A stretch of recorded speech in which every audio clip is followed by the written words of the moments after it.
Good morning and greetings from Northumberland on Monday the 8th of June. It's the day in which the Church of England remembers one of its bishops and hymn writers, Thomas Ken. You'll probably know him most because he wrote the two hymns, Awake My Soul and With the Sun, and the evening hymn, Glory to Thee, My God, This Night. But he has another interesting story, and I want to just hold it together with the other things that are going on in my head. We've all seen the scenes on our streets, some of them distressing, of the demonstrations. And the first thing we need to say is that these demonstrations are a symptom of a sickness in our society, a sickness that has forced people into the position where they act in such powerful ways. Someone said the riot is the cry of the oppressed, and we need to remember that and hold it in our lives, because racism abounds in our world and in our country. And so we saw in Bristol the statue of Coulson, the slave trader, thrown into the harbour.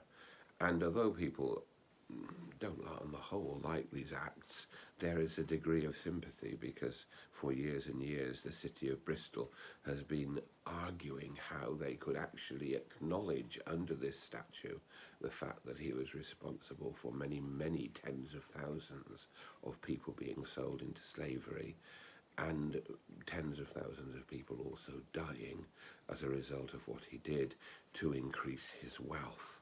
So these things are very complex and very powerful.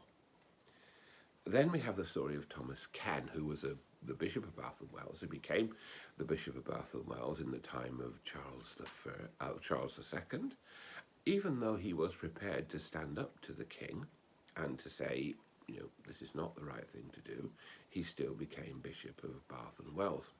And then Charles died, and James became the king. And James was a Roman Catholic, basically, and he wished to introduce new laws to be read out in churches.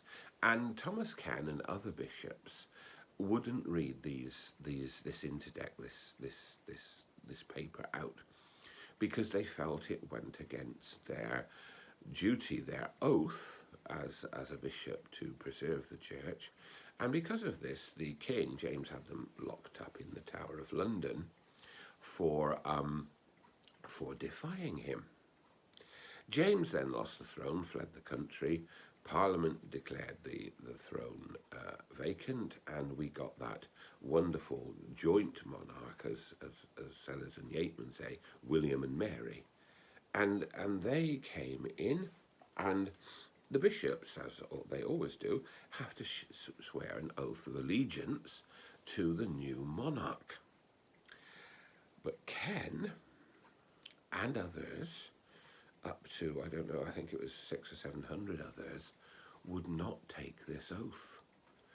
And that was because James, who had persecuted him, was still alive, and Ken had taken an oath of loyalty to James. And so there we have, because of his conscience, he wouldn't do something that James required, but also because of his conscience, he wouldn't swear an oath to William and Mary, because James was still alive.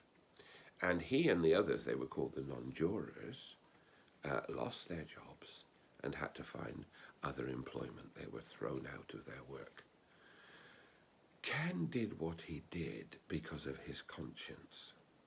He did what he did and was prepared to take the suffering that came with it, because he believed he was doing the right thing. You might say there's a parallel in Wilberforce, who is someone, maybe they should have had a statue of Coulson and a statue of Wilberforce. Wilberforce, who worked and slaved for years and years and years to get Britain to end the slave trade. And he found it very difficult for two reasons. One, some people thought it was okay to own another person. And secondly, much of the wealth of the powerful people in the country was built upon the evil of slavery. But Wilberforce followed his conscience, and he led Parliament finally to abandon this vile trade, following his conscience, but his conscience informed by Scripture. In a little bit, we're going to read in our service in a few minutes some words from St. Matthew's Gospel.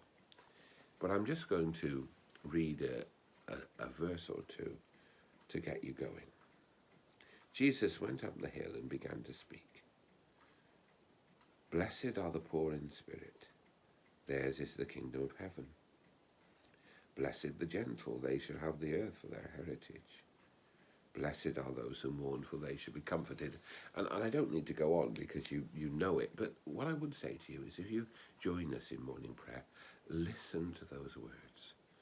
Listen to the way in which the words of Jesus turns the world of the rich and the powerful upside down and calls people to live by a conscience that is informed by the love and grace of God.